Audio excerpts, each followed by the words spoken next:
Olá,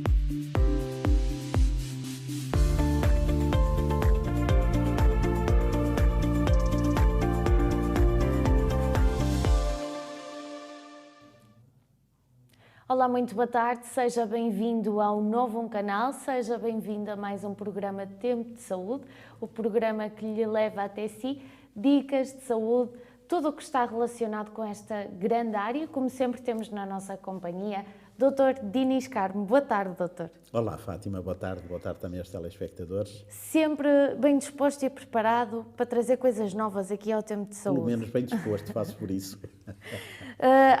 Na semana passada falou com a Mariana sobre a face, agora vamos descer mais um bocadinho e vamos falar hoje do pescoço. O que é que nos tem a dizer sobre o pescoço? Olha, muita coisa, porque isto relativamente ao pescoço é caso para dizer, como diz o povo, que não há fome que não dê fartura. Porque como se lembra, quando nós estivemos aqui os dois há 3 semanas a falar dos ossos do crânio, depois a semana passada estive com a Mariana a falar dos ossos da face, e aquilo que eu disse é que enquanto ortopedista, relativamente ao crânio e à face, pouco mais havia a dizer do que informar os telespectadores de a quem é que deveriam recorrer no caso de terem um problema, portanto, nesta zona. Mas no pescoço é diferente, não é? Completamente diferente. Isto no pescoço é uma farturinha. E olha, é uma farturinha não só para o ortopedista, como para o neurocirurgião. Como você também com certeza que se lembra, nós já num dos episódios do Tempo de Saúde falámos porque a razão é que esta área tanto é da competência da ortopedia como da neurocirurgia, Sim. de maneira que não me vou repetir, mas também da reumatologia. E da reumatologia porquê? Porque repara, pelo menos nas suas fases iniciais, muitos dos problemas reumáticos e degenerativos do pescoço não têm indicação cirúrgica. E, para além do mais, também muitos deles estão integrados, digamos, num quadro do reumatismo geral. De maneira que esse é que é o campo da reumatologia. E realmente o pescoço é uma área extremamente rica em patologia. E porquê é que tem tantas patologias? Olha, eu penso que a razão principal prende-se com a mobilidade muito grande que tem o pescoço. Repare que todos nós temos consciência que nós dobramos o pescoço para a frente, para trás, para os lados, todos os graus possíveis. Rodamos, podemos fazer a circunvalação. Portanto, o pescoço, enquanto unidade, tem uma mobilidade que apenas é comparável ao punho ou ao ombro, não é? E ele tem essa mobilidade à custa de ser constituída por 7 unidades, coisa que nós também já aqui falámos. Nós temos 7 vértebras. Portanto, entre cada uma destas vértebras há todo um complexo ligamentar. E depois, na articulação da primeira vértebra com o crânio e da última vértebra cervical com a primeira dorsal, também naturalmente há mecanismos articulares. De maneira que isto é muita coisa que está sujeita não só a traumatismo como a fenómenos degenerativos. E repara, eu, por exemplo, falando da cabeça, a cabeça é pesada, mesmo quando se trata daquelas pessoas que nós costumamos dizer que têm a cabeça oca, mas mesmo as cabeças ocas são pesadas. O que quer dizer que se por acaso a pessoa estiver envolvida num acidente e a cabeça for projetada para a frente, ela tem tendência a arrastar o pescoço atrás de si. Aliás, repara, não é por acaso que o nome da primeira vértebra cervical, como também com certeza que não é segredo para ninguém, se chama Atlas.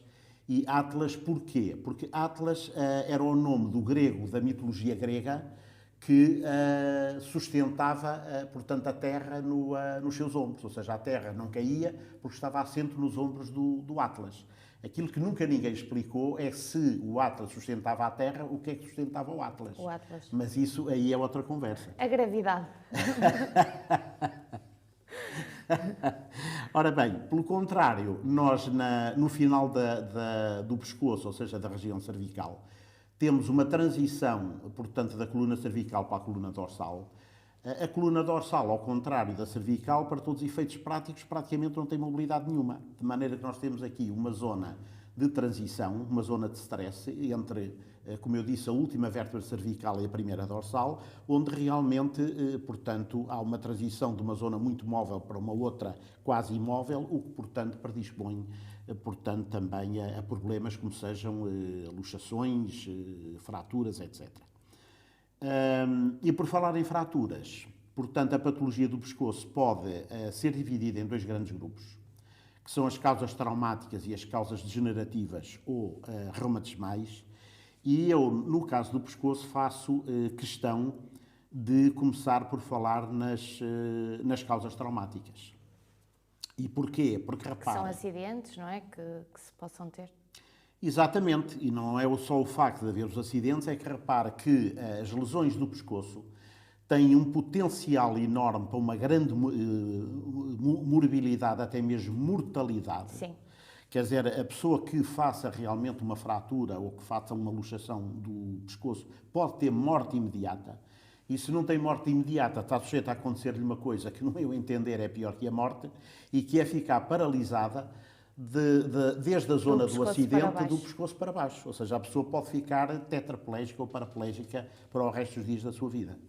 De maneira que, repare, não estamos a falar de coisas de sumenos importância e, se calhar, ainda mais importante, e era esta ideia que eu queria transmitir aos telespectadores, é que, para, digamos, o futuro destas vítimas, é crítico a qualidade ou o tipo de assistência que lhes é prestado, digamos, habitualmente pela primeira pessoa que ocorre à situação. Vítima, à situação. Pronto. Porque um pequeno pormenor pode fazer toda a diferença, não é? Pode fazer toda a diferença, porque, repare, como nós iremos ver, se nós tivermos, vamos imaginar que a pessoa tem um acidente, portanto é atropelada, fica estendido na via pública, ou tem um acidente de carro e fica encarcerado e inconsciente dentro do automóvel, a pessoa pode ter feito naquela altura uma fratura ou uma luxação da cervical, nós não sabemos, mas essa fratura ou essa luxação pode ainda não ter ferido, digamos assim, e não ter cortado ainda a espinhal medula. Ora, o que é que acontece? Se essa pessoa é sujeita, digamos, a uma manipulação intempestiva, na maior parte dos casos feita com a melhor das intenções, quer dizer, o que é que pode acontecer se a pessoa começa, digamos, está inconsciente e, portanto, fica sem controle na cabeça, que pode fazer movimentos para a frente ou para trás ou para os lados, absolutamente descontrolados. Quer dizer, nós podemos estar a condenar aquela pessoa, digamos, ou à morte, ou então a uma vida, como eu digo, numa cadeira de rodas para o resto dos dias da sua vida. Portanto, isto é muito importante, e até porque, repara, o que é que acontece? Habitualmente, quando há um acidente destes, o que é que acontece? Habitualmente, a primeira pessoa que chega, portanto, ao local não é o profissional, digamos, é o curioso, é o assistente, quer dizer, é a pessoa que estava ali naquela altura e que, de repente, se vê confrontado com aquela situação. Portanto, repare, essa pessoa não só não é um profissional, como uma pessoa que nem sequer está habituado àquele tipo de situação, que são sempre situações extremamente emotivas e muito estressantes, como é óbvio. Alguém disse com razão que nós só fazemos bem aquilo que fazemos todos os dias. E repare que este bom samaritano, muito provavelmente, nunca se terá visto naquela situação na vida, talvez isso já lhe tenha acontecido uma vez. Eu acho que já é preciso... E mesmo assim não tem a experiência.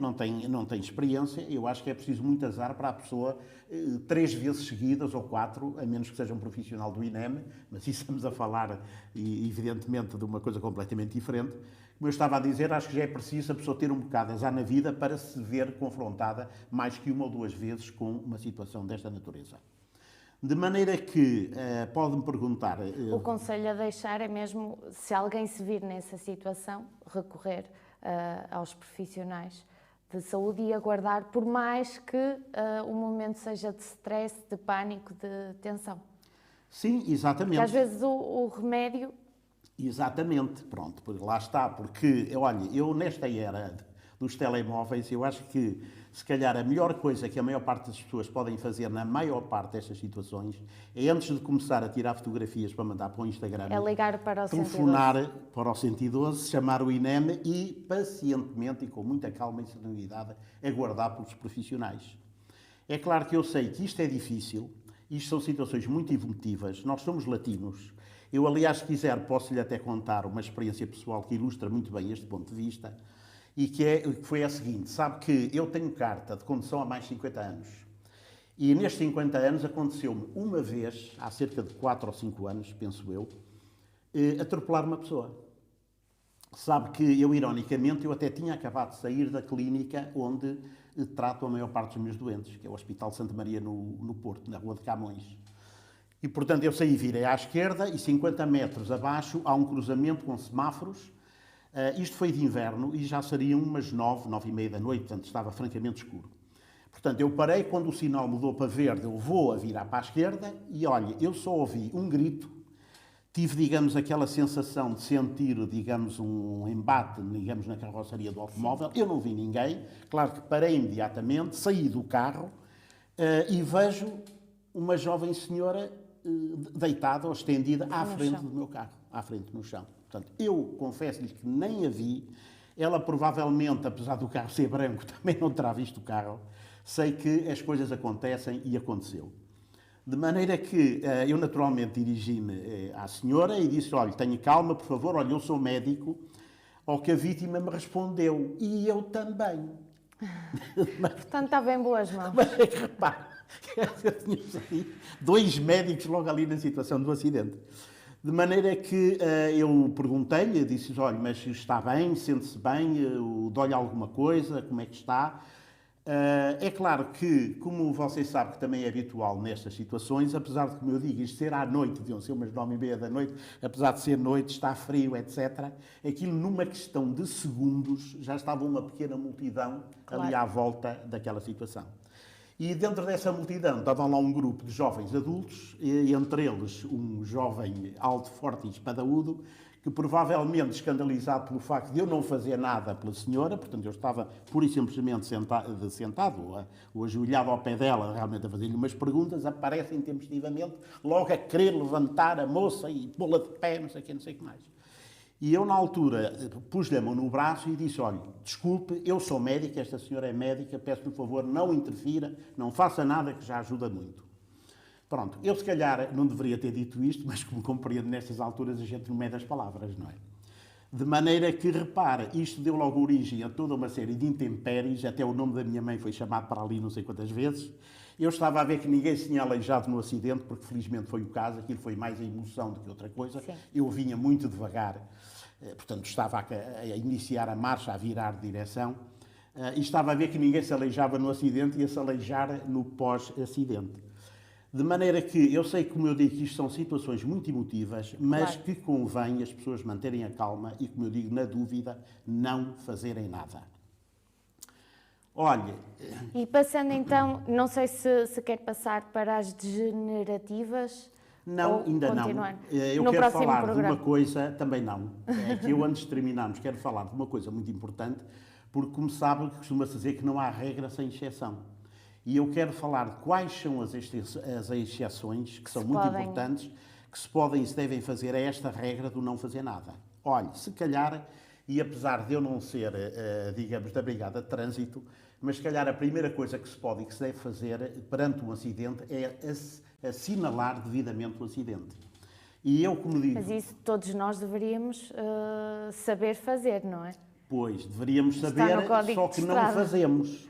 Sim. Porque, olha, eu ainda agora, por acaso, quando vinha para cá, havia um acidente na estrada, portanto, Porto, na A4, não é? Pronto.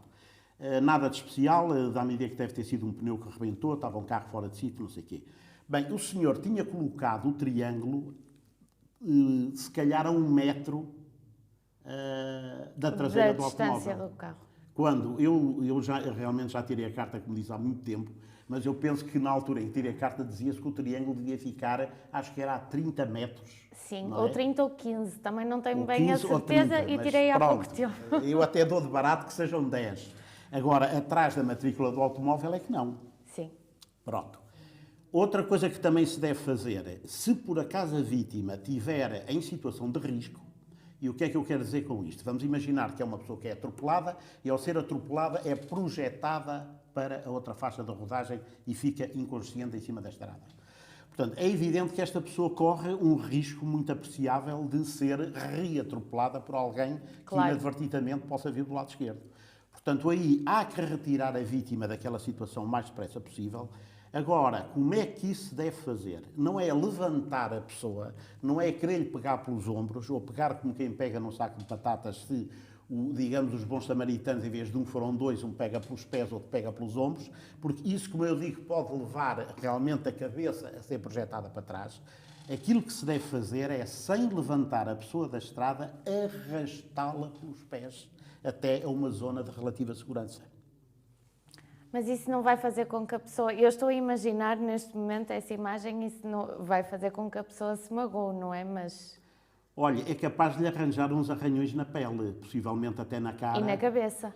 E talvez, se calhar, na cabeça. Mas agora, é o mais vale uns aconselhável. arranhões na cabeça ou até umas... Mas é o mais aconselhável. Ok, muito bem. Porque sabe que isto, eu aliás acho que a arte realmente do bom médico é a pessoa saber, perante duas situações, saber avaliar qual é aquela que tem menor risco e saber atuar na altura certa. E neste caso, essa é Portanto, que tem e menor neste risco. caso, embora evidentemente, como eu acabei de dizer, o mobilizar a pessoa possa trazer alguns inconvenientes, quer dizer, perante um risco de morte iminente, é evidente que a pessoa tem de fazer alguma coisa e o que está, nestas ocasiões, certo fazer é, como eu digo, retirar a pessoa da zona de perigo, mas, como eu digo, não é levantando ou tentando levantá-la. É arrastando. Arrastando. Pronto. É evidente que, antes de fazer isto, também, idealmente, a pessoa devia ter o pescoço imobilizado.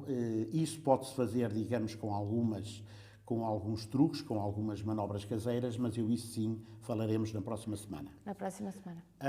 Outra situação também é se houver perigo de incêndio. Portanto, se houver perigo de incêndio, se a pessoa se apercebe, por exemplo, que é um acidente de automóvel, cheira a gasolina, ou se inclusivamente alguma coisa já está a arder, é claro que se houver alguma coisa que já esteja a arder, é claro que convém a pessoa ter muita prudência e tentar avaliar o mais objetivamente possível a situação. É claro, como eu digo, eu sei que isto é muito bonito dizer quando nós estamos aqui calmamente a falar Sentados aqui à numa secretária, mesa.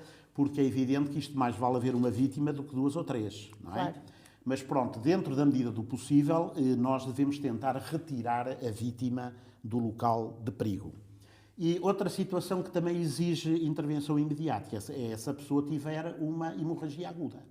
Portanto, se nós virmos que a pessoa está a sangrar abundantemente, naturalmente que nós temos de atuar de imediato, não podemos ficar à espera que cheguem os bombeiros. E o que devemos fazer nessa situação? Olha, uma coisa também extremamente simples, que é pura e simplesmente fazer pressão direta Estancar. sobre a zona que está a sangrar. Portanto, é pura e simplesmente fazer pressão, e que pode ser feita inclusive com a mão, com um lenço, com uma peça de roupa, com uma camisola. Portanto, na zona que está a sangrar, fazer pressão direta sobre a hemorragia. E isso muitas vezes é o suficiente para a controlar, pelo menos de maneira a que realmente até os profissionais chegarem e poderem tratar, digamos, da situação de uma maneira mais profissional. No que diz respeito às traumáticas, é este ponto de situação, certo? Sim, creio que sim. Penso que às pessoas, no fundo, o que lhes interessa é isso. Naturalmente que poderíamos depois aqui discutir o tratamento, o que é que se faz, o que é que não se faz, mas penso que isso realmente é uma conversa talvez já demasiado profissional e que as pessoas não Isto é o essencial para a vida acho que social e a vida no fundo, acho comum. que realmente focámos os pontos principais. Só dizer uma coisa, sobretudo no caso das hemorragias, ou mesmo no caso de pessoas inconscientes, é que é o seguinte, repara, isto, como todos nós sabemos, a zona do corpo, a região do corpo que menos tolera a falta do oxigênio é, sem dúvida nenhuma, o cérebro. Portanto, nós sabemos que um braço ou uma perna aguentam, no caso do braço, à vontade, 1h30, no caso de uma perna, 2 ou 3 horas e meia, sem oxigênio. Como nós sabemos, o cérebro, ao fim de 3 ou 4 minutos, começa a haver fenómenos degenerativos. De maneira que, em caso de hemorragia, a região que mais necessita de ser irrigada é o cérebro. E isto, na prática, quer dizer o quê? Que, uma vez mais, quero alertar as pessoas para esta situação. Perante uma situação destas, não se deve tentar levantar a pessoa, a vítima. Exatamente o que se deve fazer é o oposto, é deixá-la estar com a cabeça abaixo e elevar as pernas, os membros inferiores, para que realmente haja maior fluxo de sangue, digamos, à parte nobre que é o cérebro. E no que diz respeito às causas degenerativas, doutor? Olha, eu isso acho que vai ficar para o próximo programa, porque naturalmente que também temos muito que dizer acerca das com certeza até mais do que as traumáticas. Se calhar até mais que as traumáticas. Muito obrigada pela sua presença e mais um Tempo esta de foi Saúde. Um gosto. Até Voltamos na próxima semana, na próxima quinta-feira, à hora do costume. O Tempo de Saúde estará aqui no Novo Canal. Boa tarde.